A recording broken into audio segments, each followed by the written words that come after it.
I sort of thought they would ask a question, and so when they asked me, I was like, nope, I won't do it. I'm not going there again because I've done this before.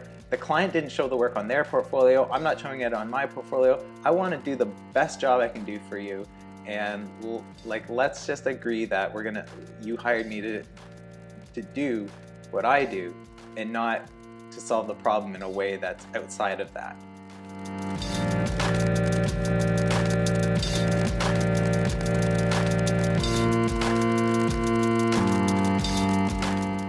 Good morning.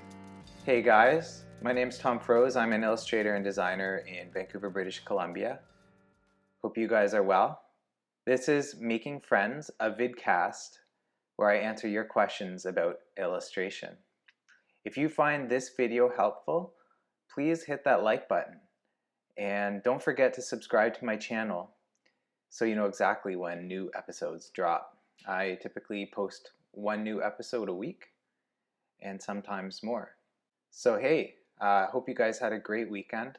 I had a lovely summery, springy weekend, very hot here.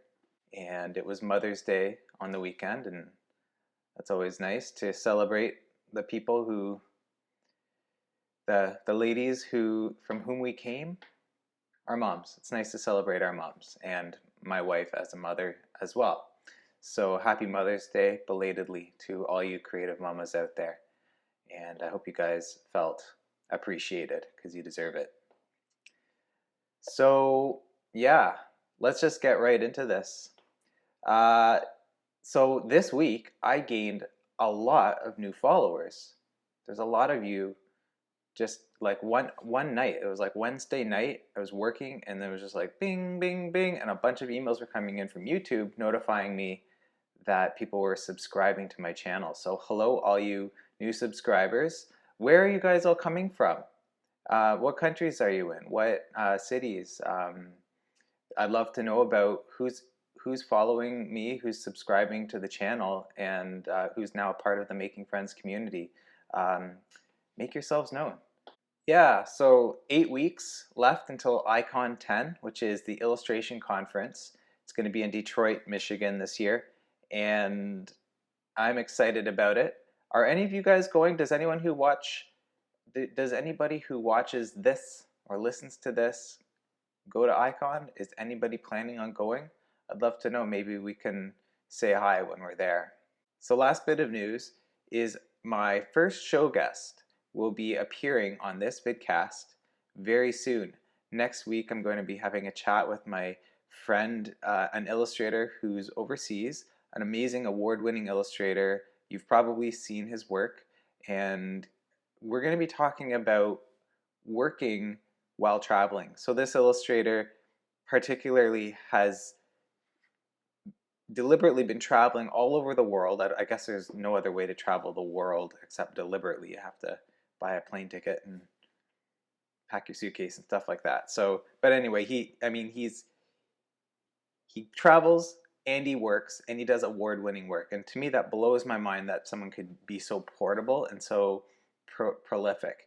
And so we're going to be talking a lot about that and hopefully some other things as well.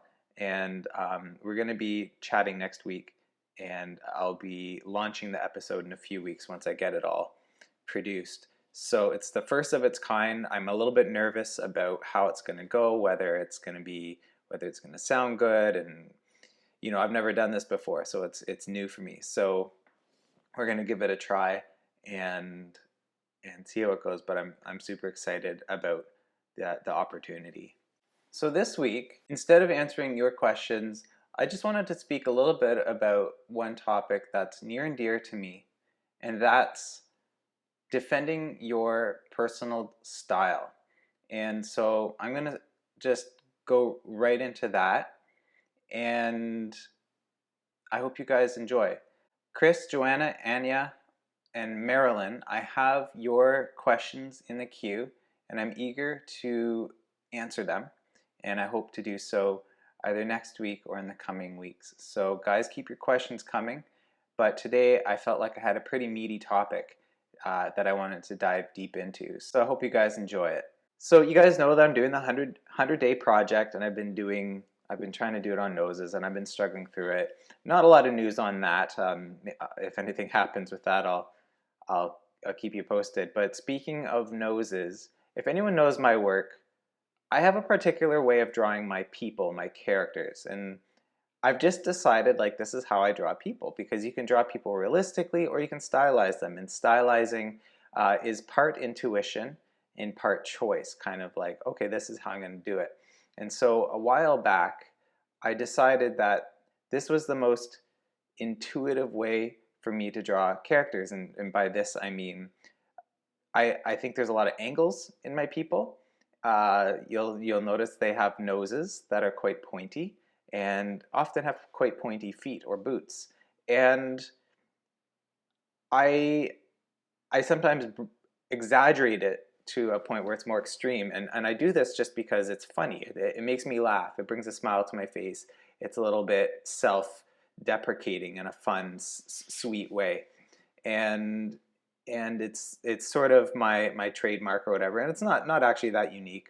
I feel like I'm largely influenced by the artist Saul Steinberg.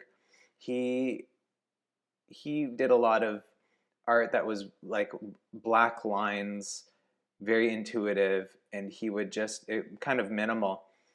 And he actually has a whole video about this. I'll share the link in the notes where he talks about how he only draws in a certain angle. And there's another video, it might have been in the same video, I can't remember, I'll sort it out and put it in the show notes. But he talks about how the nose is like the I'm paraphrasing here, but how it's like the most expressive thing on the human face, and there's so much personality in it.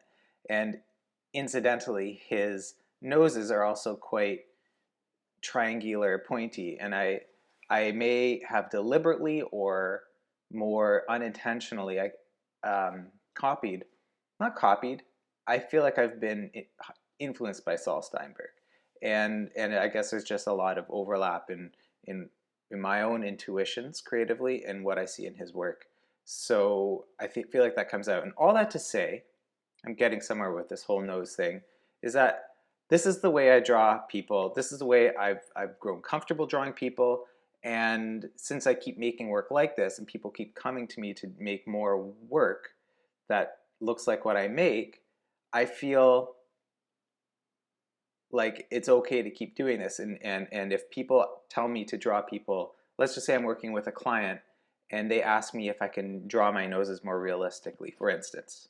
I'm entitled to say, no, thank you. I draw my characters the way I draw them. I mean, if you look at my work online, on my portfolio, on my Instagram feed, it's all very consistent. So when you came and hired me as your illustrator, you also came and chose my style. So in a very specific example, this week I have a client and I'm working on a really fun project with a really great agency, and they have a really great client, and I'm very honored to be doing the work I'm doing with them. But in the first round of feedback to my sketches, they requested that I make the noses less pointy, and the word they used was, could you make them more rounded? And it was a call first thing in the morning, and I was a little bit grouchy that morning, and I think I more forcefully than I meant to, when they said that, I said, I won't do it. I said, nope, I won't do it. And I tried to be as direct and blunt about it as possible, just so I was clear that this is not a thing that's on the table for changing around. And they were like, okay. Like they literally said that on the phone, and I'm like, oh shoot, I'm being a jerk right now. But I quickly kind of recovered the conversation and said, look, I spoke with your art director last week, and I did have this conversation with him. I said, I know this is for this client, and I'm just wondering, do they know about my style? Are they okay with it? I often do screen my clients just to make sure that I know what to expect and they know what to expect. And I pointed out I think the noses and the boots thing, because this comes up. If you don't like those things, don't hire me. And I'm okay with that. You can find a different illustrator.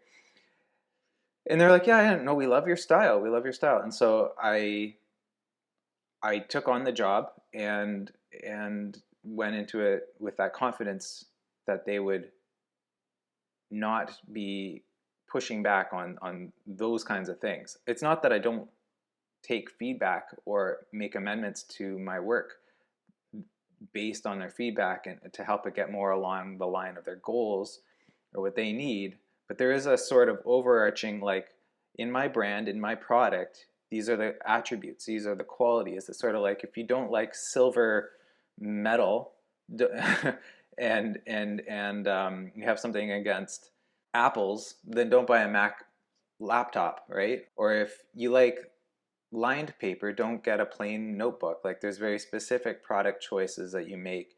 And I think one of the reasons, so one of the things going into this project, one of the reasons I was very clear at the beginning about screening this client is that it's a local job. And locally, I'm known as an illustrator. People, I mean, that's what I do. But I think when you're a local illustrator, people think, oh, Tom's an illustrator, he lives nearby, we'll get him to do this, even if I'm not a fit for the project. I had someone send me this really, like, they referred me for a job, and this client came to me and asked me if I would do it, and it was like this really gamer style, sort of realistic fantasy um, kind of thing, and it just totally isn't what I do, and I said, thank you, but no thank you. This is just not in my wheelhouse at all. And I'm not a jerk about it. I just have to be clear. Like, I wish I could do the level of detail that's in this kind of artwork, but this is just not what I do. And we have to decide what we do and what we don't do if we're going to thrive as a business, because we don't want to spend every job sort of reworking our style or trying to learn new tricks every time, because we'll be spending way more time than the client can afford in that regard. So all this to say, I said, nope, I'm not going to do it. Let's move on. Let's talk about the other concerns that we have in this set of sketches that I've given you. And so we did that, and sort of by the end of the call, I said, so just so you know, like, I'm not unwilling to work with you here and try and get this to look softer. Like, basically what they were saying was, can you make the characters look a little less abstract and softer? And as a creative, as an illustrator, as an artist, that's better feedback. I would rather be told what the overarching problem is and asked to solve it from that perspective, rather than for them to tell me what the problem is and how to solve it. So they're saying, the problem is your noses are too pointy, it's too angular, and we want you to make rounded noses. And for me, it would be easier to take from my poor snowflake heart, but also it would be more empowering to an artist for them to say, well, the client feels as though these are too abrupt or too aggressive, and they want things to be softer. That leaves the challenge in my court as the artist and as the commercial artist, who's not just there for self-expression, but to also bend what I do around a client need to find a way of making it look softer within my own repertoire, within my own toolkit. And so I was able to create a second round of sketches that address that feedback from that level, with the understanding that I wasn't going to change how I rendered my characters. And some feedback's always humbling, and you wish that clients just wanted you to do what you do exactly as you gave it to them in the first sketches. So there is always a little bit of ego pain going back and changing things a little bit, because you feel like you should have been the expert and known how to do it the first time. But I nailed it the second round, and that's great when the client feels like they had some feedback and they have the confidence and now gained trust in me, because I was able to take their concerns and address them within my style, within my toolkit, etc. And so this is a happy ending to what could have been a very hard project. It would have been an unhappy ending if I just felt like being overly agreeable and allowing the client to dictate how I rendered my characters. And this is why and this has happened before. They'll say, we need you to make the noses rounder. And I wouldn't have the backbone to stand up for my stylistic decisions. And I would just make the nose round. And it would just throw me off because um, the way I draw is part decision and part intuition. And one thing that you do informs the next line, and the next line informs the next line, and that's how you get expressiveness in your images.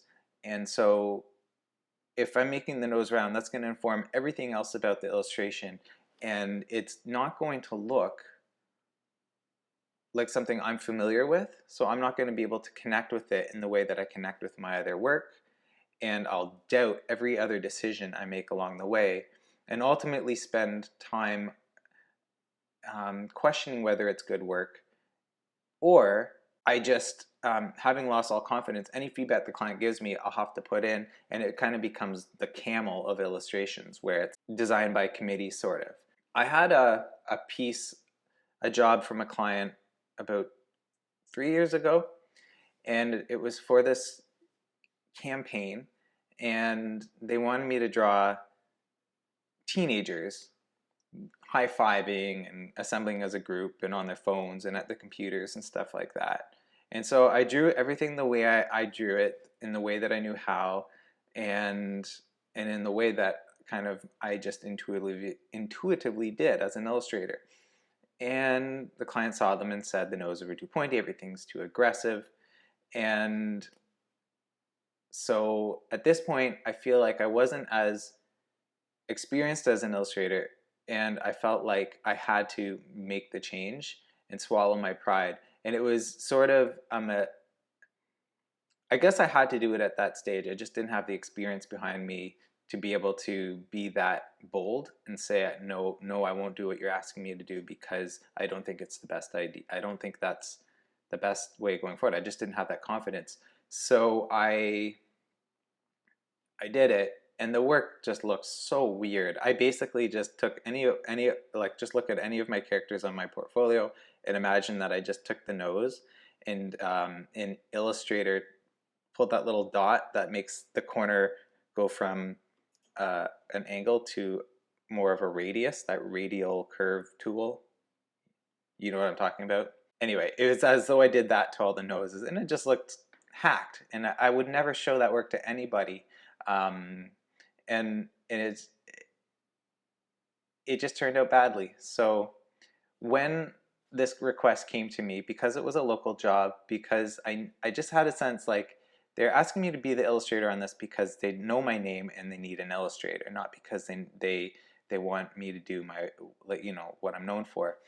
And I sort of thought they would ask a question, and so when they asked me, I was like, nope, I won't do it. I'm not going there again, because I've done this before. The client didn't show the work on their portfolio. I'm not showing it on my portfolio. I want to do the best job I can do for you, and let's just agree that you hired me to do what I do, and not to solve the problem in a way that's outside of that. So that's my story from this week, and I think the takeaway is that once you have a toolkit of, we'll call it your style, and you're confident in that, and that's what people largely come to you to do, when people ask you to compromise that, you have a reason to push back and say, no, I can't change this, because if I do, it's not going to be at the level of quality you want. But there is that sort of timeline in your career as an illustrator. There's a point before which maybe you can't have that level of confidence or level of boldness, because you're still figuring out your style, and it's good to take feedback from the client and apply it, and you're getting paid along the way anyway in learning. But then at a certain point, once you know that people are consistently coming to you for what you do, when a client suggests that you do something that's just totally different than all the stuff that's out there that you're promoting yourself with, you can refer back to your own work and say, yeah, well, this you hired me to do this, and if you look at my history of work, this is what I do. And so there's it's not a matter of being a jerk or being ego driven. It's just about you've honed your product to be a certain way, and the clients or customers should honor that. But yeah, it's like going to a restaurant and telling the chef how to cook, and the chef's not going to have any of it. I'll say lastly that I may have been more beholden to the client to change my style if I hadn't had that very important conversation with our director before I agreed to take on the job. And so I'm very specific about screening my clients, making sure they want me to do what I do. That's how I'm able to continually do work that I like. And it means sacrificing some opportunities, but it also means that every time I do that, I strengthen my style, I strengthen my brand, I bolster it, and I become more entitled to push back on the client when they ask me to do something that's outside of what I how I work. So yeah, those are my thoughts on basically defending your style and your decisions as an artist, as an illustrator.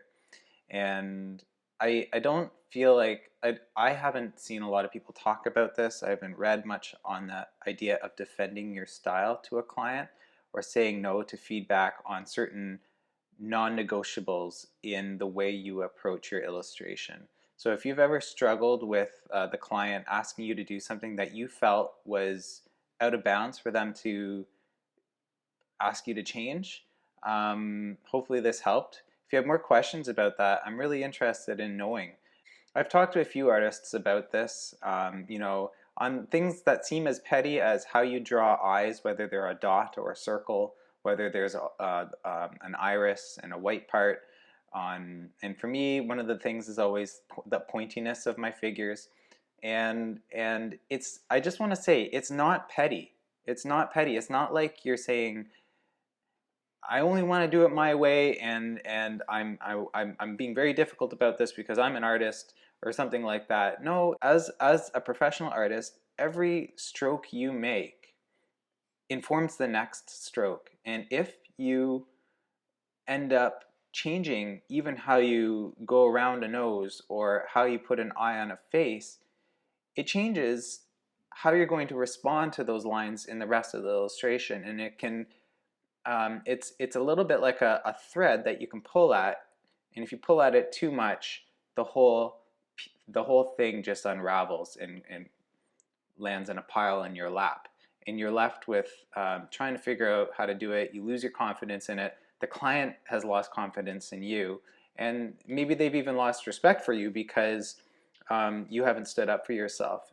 And so I encourage you to look for those things in your work that are non-negotiables. Look for the things that are very important, not just to you and your ego, but to how you work out an image, how you work out telling a story on a flat surface, because that's what we illustrators do. And style is as much a part of our product as the idea or the content and the tone, those kinds of things. So I know there's a lot here that I could go even deeper into, and that's where I leave it to you guys to ask me the questions of the gaps. What did I leave out of this conversation? Let me know, and let's dig deeper into this in another episode. Yeah, I just want to continue to ask you guys to send me your questions, because what's unique about this vidcast is not only do I call it a vidcast, not only is it a podcast that I happen to just record video, but you get to participate in the content. You're asking me questions. It's almost like you're the interviewer. And I guess the difference is that I get to have the mic the whole time. But anyway, I really like this participatory format, and I'm enjoying watching you guys. More and more of you guys come and join in the conversation and listen in or ask questions, and I look forward to hearing more from you. If you're a fan of the vidcast, another way you can support me is by hitting the like button or videos you like and subscribing to my channel, of course. And this helps build up my profile on YouTube and helps my videos get more exposure. They show up in suggested video feeds on other people's accounts and stuff like that. I'm aiming for the modest goal of 1,000 new subscribers by the year end, and I'm already almost halfway there thanks to all you new subscribers this week.